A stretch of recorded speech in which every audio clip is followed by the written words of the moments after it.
I try to find founders that have a certain level of grit, because having been a founder, you realize everything is hard. Even if you're a serial founder, a repeat founder, building companies takes a lot of perseverance. Today I'm talking to Sonia Nagar, who is an investor with the Pritzker Group out of Chicago, and she shares incredibly actionable advice on how to get started. Hi everyone, welcome to my channel. My name is Martina, and I'm on a mission to increase representation of early stage startup angel investors by sharing what I learn, as well as by having interviews with both investors who share their advice and founders who share their journey.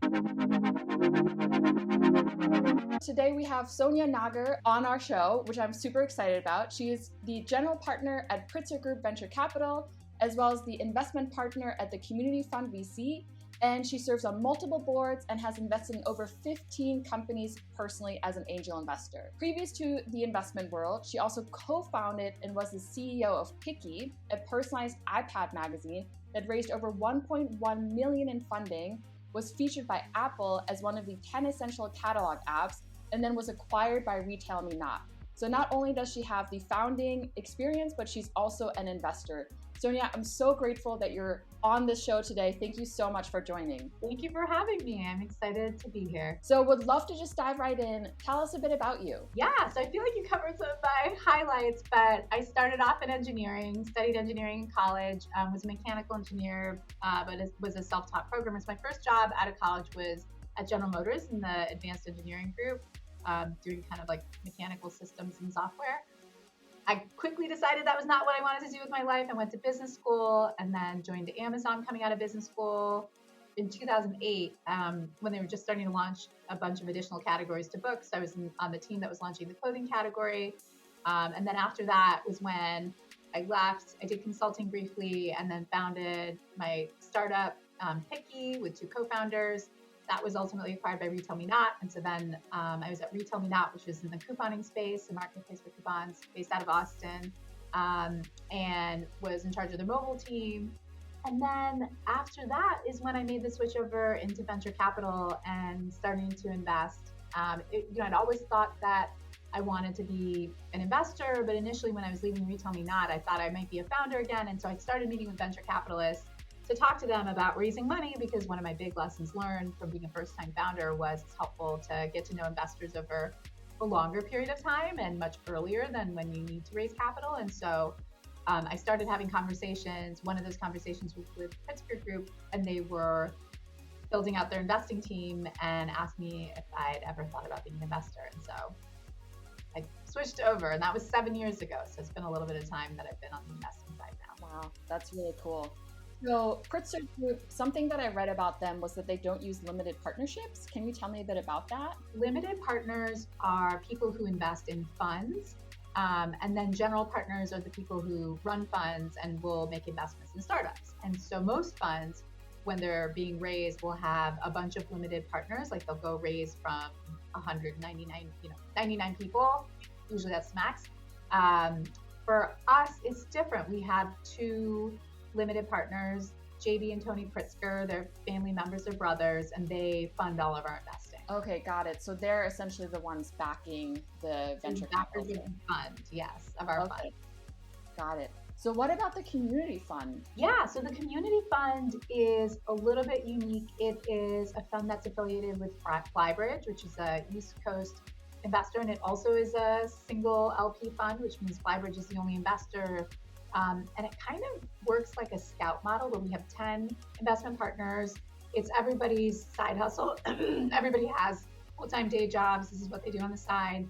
And we're writing 50K checks into community-driven startups. And we define community as startups where community is either core to the product or core to the marketing, the go-to-market. And I was creeping on your LinkedIn, and I saw that you are, amongst being a board member and an investor, also a team maker.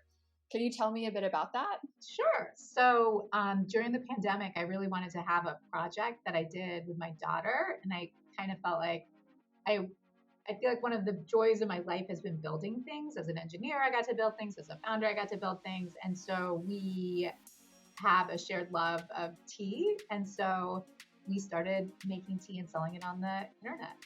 So we had kid-friendly, caffeine-free teas. And it was like a side hustle that we ran together. That is so cool. How old is your daughter? 6. So she's a very young tea lover and tea maker. Wow. So what was one of your favorite flavors? We have an elderberry tea that's like kind of berry-ish, and that has echinacea and some other things that are good for you in it, but that's probably one of my favorites. Wow, that is so cool. What an inspiration, a 6-year-old co-founding a tea company. Definitely fun. We're going to switch gears a little bit and talk about the investing side. I would love to understand, how has your experience as a founder and operator really shaped your approach as an investor? So I think it definitely gives me a lot of founder empathy going into deals. I think I try to find founders that have a certain level of grit, because having been a founder, you realize everything is hard. Even if you're a serial founder or repeat founder, building companies takes a lot of perseverance. And so I think the number one thing that I'm looking for is something I call founder market fit, where the founder, something about their story has led them to building this thing. And it's like the thing that they were destined in life to do. So if you're reading the Hollywood script of their life, it would be like if they were starting something in resale of like vintage clothing from a very young age, they were doing it with their grandmother. They were doing it as a side hustle in college. And then they decided that there was some problem they saw in the space that only they could solve. They had some unique insight. And it's why it makes sense that they're solving this problem, and they're uniquely the best person to go do this thing. So essentially, if your daughter in, say, 20 years decides to innovate in the tea making space, she would be like a candidate for that. When I was 6 years old, I started making tea with my mom, and it became whatever. It becomes her life's work. But I guess it's like that kind of passion that you want to see, because it's so hard to build startups. Because you just want to know people are going to have the passion to persevere when things are really tough. What about how is it different to invest as a VC, so as a venture capitalist, instead of investing as an angel? How do you think about things? Or is there a difference even? Yeah, actually, there are big differences. So I think funds have different mandates. Like some of them will have different thematic areas they're focused in. So at Pritzker Group, we like to invest in marketplaces, both B2B and B2C, and enterprise SaaS are like the two places we spend a lot of time. And particularly in companies where the Pritzker history of building businesses is relevant. As an angel, I can invest in whatever I'm passionate about, and it's a very subjective thing.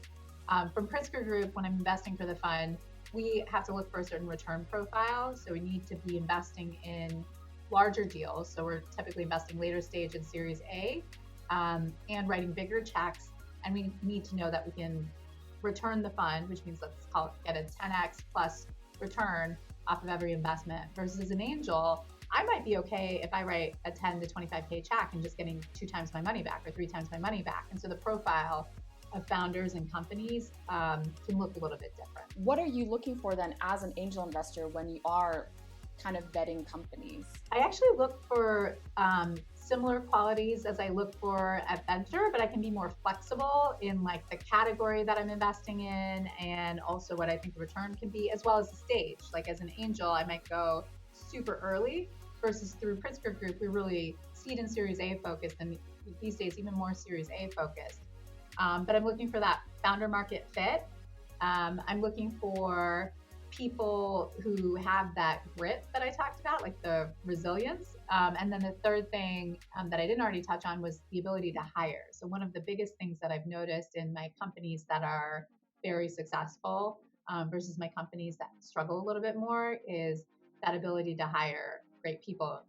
And so I'll try to vet that by talking to people that have previously worked with that founder, if I know people that are on that team, I'll try to talk to people who are currently working for. I'll look at who they've been able to hire and get to follow them into this very risky startup. But all those data points together matter. And then as an angel, I will say I want to invest in founders where I think I can add value, where I think something in the companies I've previously invested in or in the companies I've previously worked for or built can help them on their founder journey. Because in general, when I'm investing, I'm both through Pritzker Group and as an angel, I want to know that I can uniquely add value to the company and help make my own luck by helping the founder be better. I mean, that was advice that you gave me and that I applied, where I asked what was kind of their track record in terms of hiring and that was super helpful. And I also reached out on LinkedIn to some people that were mutual connections, and I got really helpful input on that end. So yeah, that's been really helpful for me as well, that advice. So you've invested in over 15 companies as an angel investor, and I'm curious, like, what's something that you've learned in that time? I think that the interesting thing is it all relates to those three qualities that I look at. So making sure that there's really strong founder market fit, not being afraid to do a bunch of reference calls and do the research to understand what the perspective is from people that they've previously worked with, and then trying to figure out in their story, like, are there things that have demonstrated grit? Like, so I'll ask, like, what's a really really hard thing you had to overcome in a job, or a really tough situation you were in that you had to overcome to get to where you are today. And those stories, I think, and even that ability to storytell is so important. If you think about when you're trying to hire people, you have to make the sale to an employee that they want to come work for you. If you want to raise money, you've got to make the sale to an investor that they want to invest in you. So that ability to storytell is pretty important. One of my previous employees said communication has no ceiling, and that's something has always stayed with me. So in terms of storytelling, I'm sure there's always ways to improve and tell a story more effectively to really get people on board, whether it is hiring or, for instance, board members or investors or whatever else that could be. For investors or angel investors that are just starting out, what's like that one piece of advice you would give them for someone who's completely new to this field? The biggest piece of advice I give people is that they need to take like 10 shots on goal. I think angel investing is super high risk, and you learn by doing it, and your deal flow is going to improve as you do more deals and you become known for being an investor. But you can't just make one or two bets. You've got to make at least 10. So I say start with small checks. Take whatever it is that you want to allocate to angel investing over a 3-year period and divide it by 10, so that you're writing whatever that number is divided by 10 into companies, so that you have enough shots on goal to find a winner. Because even for venture funds, we think about constructing a portfolio knowing that venture investing is very risky, and so you want to have enough bets that you can give yourself a shot at finding a winner. Yeah, so essentially like diversify your portfolio early on. Because you've got to be comfortable knowing that the majority, especially if you're investing super early, are going to go to zero, and that, you know, the benefit you may get is just the tax write-off. But it's really one or two companies. If you have one or two that are huge successes, you're looking for those one or two to kind of justify all the rest. What about founders that are trying to raise, given that you also have that founder experience and have raised over $1 million? When I was starting off as a first-time founder, the best things that I did to help raise money were finding other founders that could be advocates for me, because founders are a great referral source of both telling me who the good investors were, who was actually writing checks, who was writing checks early, who had an interest in my category. So I was able to create some great relationships with other founders who were later stage than me. So they'd already raised capital and maybe multiple rounds of capital, but had a similar category. They were operating in a similar category, but they weren't competitive. So they were able to very credibly advocate to me for investors by saying, hey, listen, I'm a successful founder in the space.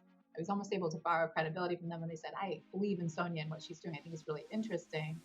Those were some of my strongest investor intros.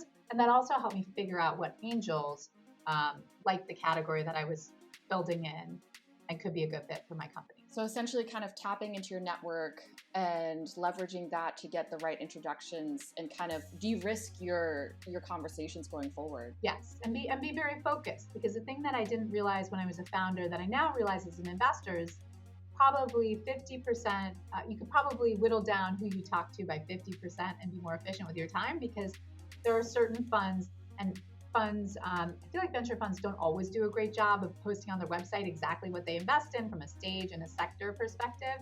But you can figure that out pretty quickly by talking to other founders. And it's like, for me, I spend a lot of time in consumer tech, Web3, marketplaces, and retail enabling technologies on the B2B side. But if you were coming and pitching me a healthcare startup, I don't invest really in healthcare tech through Pritzker Group particularly. And so that would be a mismatch from the get-go. It wouldn't even be a good use of that founder's time to pitch me, because we explicitly actually don't do healthcare out of Pritzker Group. Yeah, so it's like being efficient with your time. doing the homework first to then be efficient with your time and who you spend energy on. 100%. Okay, we're going to move on to a segment that I'm still trying to figure out how to name.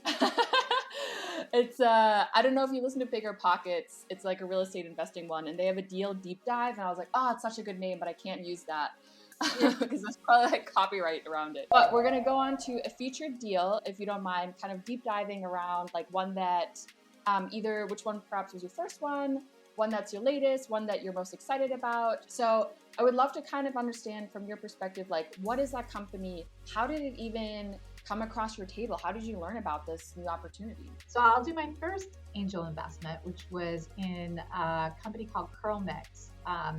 The founder has a hair care product for co-control for African-American women is like the sweet spot.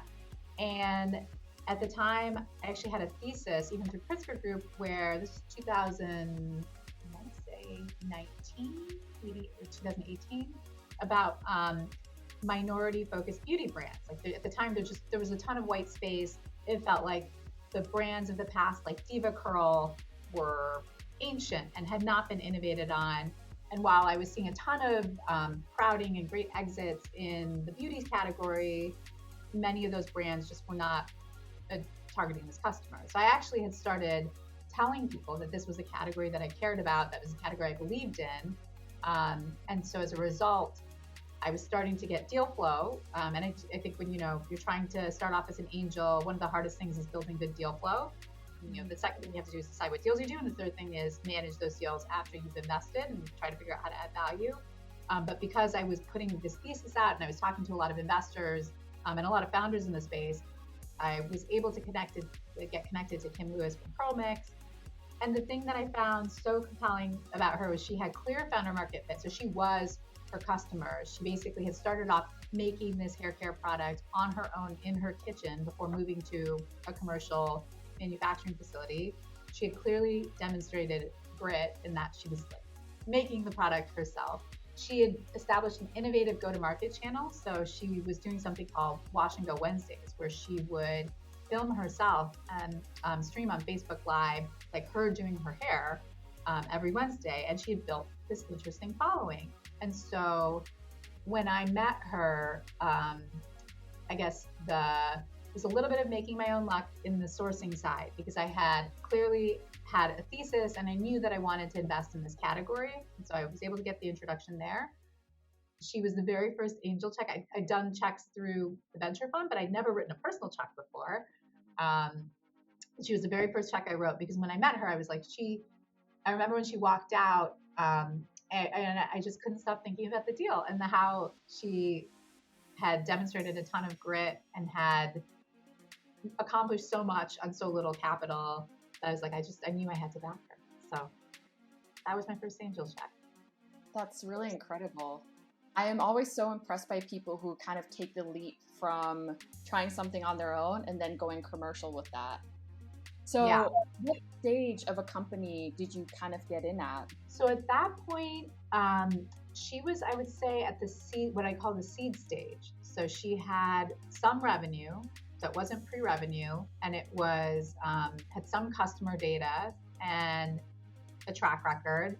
So I was able to make a decision on a little bit of data, but she hadn't scaled significantly to the point where she would be doing a proper Series A. And how did your due diligence go? Did you just have a single meeting? Did you have multiple? Kind of what were you looking for in terms of making that decision to really write that check? As an angel, the process is a lot more lightweight than if I'm making a fund investment. But I feel like in this particular category, which is a category I know really well, I know what good looks like and I know what I like. And so at the time, it was like I knew that this category was really interesting. I was looking for the founder market fit. I was investing early, so I wasn't going to have perfect data, but I was able to look at repeat purchase rates to see, like, do customers actually like the product? And I knew what good looked like. And so I think I had maybe 2 calls. I think I had an initial call, got data, and I think I maybe had a follow-up call to ask questions, and then I committed. Usually I try to be super efficient with a founder's time, just acknowledging that I'm writing smaller checks. And so, I wouldn't want a founder to have to spend a ton of time. And I will say for some of the most competitive deals, sometimes you have to make the decision on one call on a deck with very little information because things are moving really fast. And for the best deals, you're selling the founder on you as an investor as much as they're making a decision, or you're making a decision on investing in them. What's your pitch then to the founders about yourself? I'm often referencing the fact that even though I'm a small check, they get access to my network and my time. I've been a founder before, so I understand what that looks like. I tend to be on a text message basis with all of my founders, where if something comes up, big or small, like I know, having been a founder before, nothing will faze me because I've seen it all, either as a founder or now at Pritzker Group. We sit on a very large portfolio, and so I've seen a lot. On the financing side, I can help with networking and getting them in front of other investors, especially at the later stages, because that's part of my job at Pritzker Group is building relationships with people who write even larger checks from us to follow on and invest later stage in us.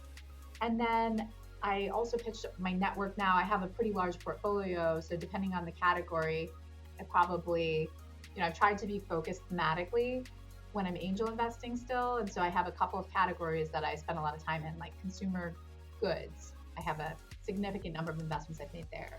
Women's health, I have another cluster there. And then I have some in fintech that I've done as an angel as well. And so I can reference the other founders that I've worked with and say, hey, listen, like if you want to talk to them about what it's like or what value I add as an investor, feel free to reference check me as well. All right, so they can essentially also talk to some people that you've worked with and you kind of open up that door. That's really helpful to know.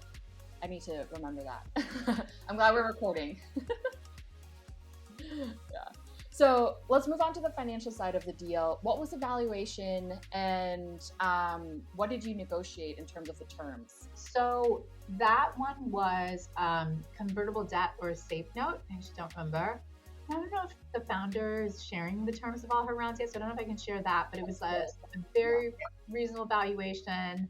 Often at the early stages, valuation is dictated by competition. So if you have multiple people that want to invest in a deal, the founder is able to negotiate better terms. At the later stages, you can anchor on comparables a little bit more, where you can look at public market companies that are in a sector and say, where are they trading? Are they 3 times revenue? Are they 4 times revenue? Are they 10 times revenue in the case of SaaS businesses?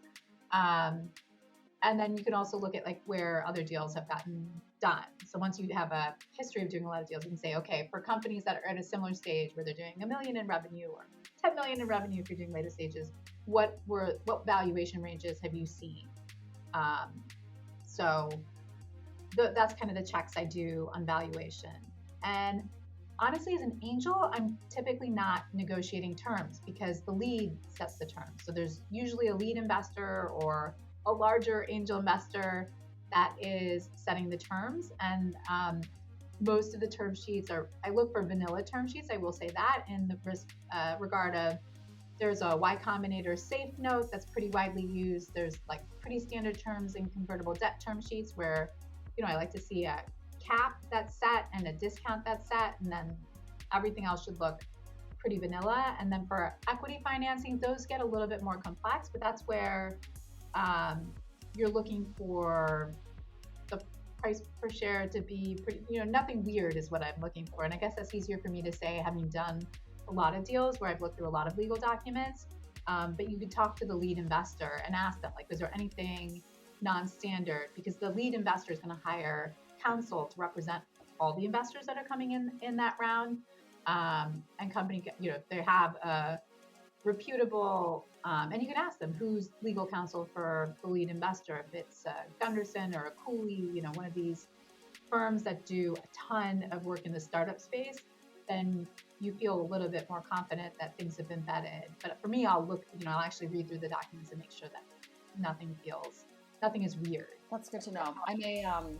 I may reach out to you if I get to that point with the company and get your advice on that. So how have you been involved since then? You mentioned that, you kind of like to offer whatever support they need. I'm curious what you've been doing. So, I think for me, I do angel investing because I love working with founders and I love learning, and I feel like you learn so much by being part of a startup's journey, because they're usually people who think about the world a little bit differently and more interestingly and innovatively.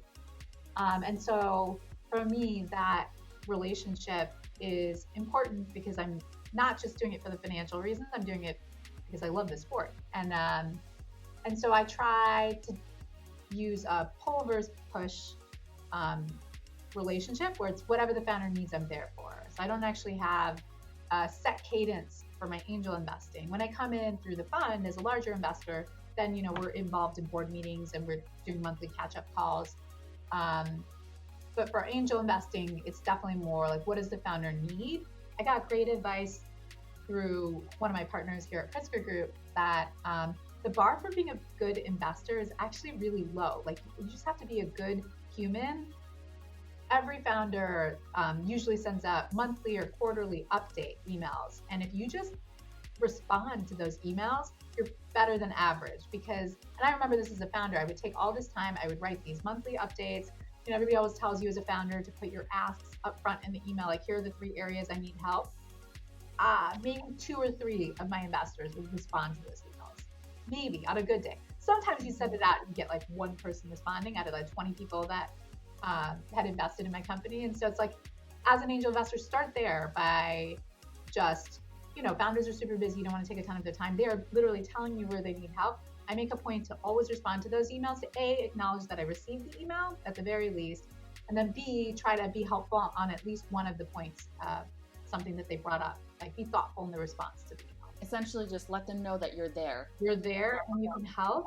And then it's amazing how that builds a relationship of trust so you get to the point where founders want to ask for your advice and text you about all sorts of things, like issues that are coming up, good stuff, bad stuff, like everything in between.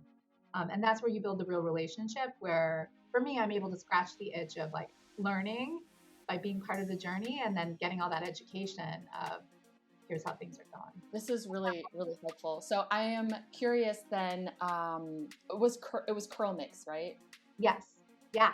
So Curlmix, as you were doing the deal, what was something that you walked away from and you were like, wow, I'm so glad I learned that. What did you take away from doing that first angel investing deal? I mean, so much. The thing that I loved about Curlmix is, and this was before I was even involved with Community Fund, but I still had a thesis around community. She built this amazing online community on Facebook using a Facebook group. So a free tool where she had live streaming, she had some great content. But if you look at that community today, if you go to the Curlmixers Facebook group, the community is taken on a life of its own because the community members are posting their own content now, their own hair, tips and tutorials, and they respond to each other. So for me, it was one of the first examples. A lot of people would tout at that time, 2018, like how many Instagram followers they had. And for me, that's more of an audience. That's a one-way broadcast relationship. Curlmix was one of the places where I feel like I learned about, like, here's how you build and promote and like have a really strong community that has a life of its own, which in consumer I think is now a core capability that so many brands try to do, but very few succeed in. And I think it's in part that like Kim is such an authentic founder and participant in the community, but really like now I've seen it, what success looks like. She's created a bar for me on like, here's what a good community looks like. So that kind of ties back to you working on the community fund. Then you kind of already know what a strong community looks like to then be able to apply that when you vet for that fund. Yeah. 100%. I mean, it's tricky because you're investing so early. Like sometimes a community fund, we're coming in pre-seed before, but you still look for that authenticity and that ability to create content, because we do live in a world where, for consumer, you've got to be able to create content to get your brand out there and break through the noise. Yeah, absolutely. All right, so we're going to shift gears. We're going to do a segment called Never Again, which is what I used to do with my product team way back in the day. And it was just really to create a space for failure, because in the end, ultimately, we learn by messing up. At least I learned the hard way all the time, which can be frustrating, but also obviously I take a lesson from that. So I'm curious from your perspective, Sonia, what's one thing that you've learned or one thing that you just really messed up? I've learned so much. I definitely, I think that in the early days, I haven't had great luck with startups that have not been a little bit capital efficient. Like I've definitely, some of my companies that have flamed out fast, and some people have had good luck, investing in the big ambition and the company who's not going to generate revenue for 5 years. And I've had less skill in picking those bets wisely. So that's one lesson that I've learned. But I feel like the biggest lesson probably are always around founder market fit. Like when I've had founders that are so smart and so talented and been part of like great brands and great startups, but they were launching something that felt a little bit more like a business case. Like they Googled, what's a good business to start? Or like, where are their white spaces? And like picked a category, but they weren't necessarily an expert. That's probably been the place where I've seen people flame out faster because they haven't had the passion. But yeah, those tend to be less great as investments. That makes sense. They're kind of missing that mission and the purpose to keep kind of breaking through whatever challenges come up. So, okay, we're going to go to a round of, we're going to go to the rapid round, which I did not share with you because I want to just get top of the mind, like what comes to your mind. So I also know you're based out of Chicago, so there's some thematic things there. Okay. So first one, deep dish or Neapolitan pizza? I like the thin crust, like the definitely not deep dish. Anything but deep dish. Wow. Okay.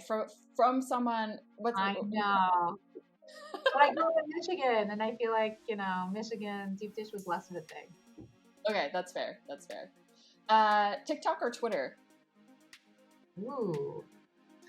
I mean, TikTok is the future, I will say. Like, that's where brands are getting built. And so I don't personally spend as much time out there. But when I'm diligencing companies that have a consumer angle, I'm not looking at their Twitter, I'm checking out their TikTok. Okay, good to know. Web 2 or Web 3?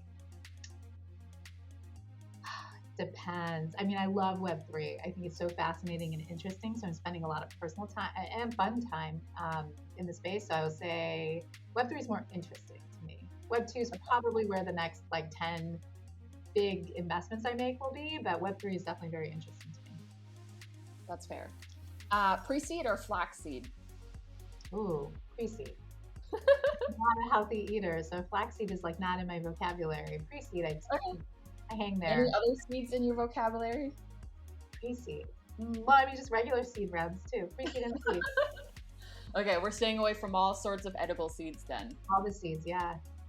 Yeah, okay, fair. All right, so we are wrapping up. For someone that is starting out, what is something that you would recommend them read or listen to? So, Venture Deals by Brad Feld is a very good read for understanding the investing side of things. So I think that's a good one. On understanding the founder side of things, Paul Graham writes a bunch of essays. So Paul Graham is the founder of Y Combinator. He writes a bunch of essays around early startups, and he profiles. Y Combinator's had a great hit rate with Airbnb and Stripe, and he's backed a bunch of really early founders, really early, pre-revenue, pre-anything, just on the teams. And I find that reading his essays gives you insights into how he thinks about the world and what good looks like. And as an angel investor, I think you can get some insight into the things that founders are going through, as well as figure out what profile do you think makes a great early stage founder at the earliest stages when you're angel investing, and really all you have is understanding the founder in order to make a decision on do you want to invest. That's helpful. I've read most of Venture Deals, but I will definitely be checking out Paul Graham. So thank you for bringing that to my attention. When you Google Y Combinator Paul Graham essays, it'll come up. Perfect. And I will definitely link that in the description for the viewers as well. Sonia, what do you have going on? Where can people find you? Tell us. Yeah, so I'm on Twitter, despite ranking it below TikTok. So I'm at Twitter. My handle is SSAHNEY. And then that's probably the best place to find me right now. I aspire to publish more content, and I have a Medium blog, but it has been neglected for a while. But hopefully I'll start posting there. Okay, great. We'll get your Twitter handle on this as well.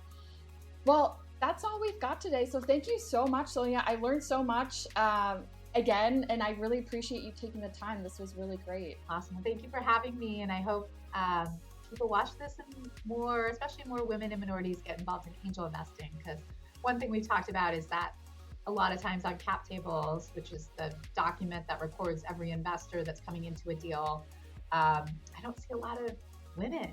And so it would be great to get more people involved. I couldn't agree more. So many amazing moments of wisdom. I'm so grateful Sonia was able to join us today. I release videos every Tuesday, so stay tuned, subscribe, like, and share with a friend. See you then.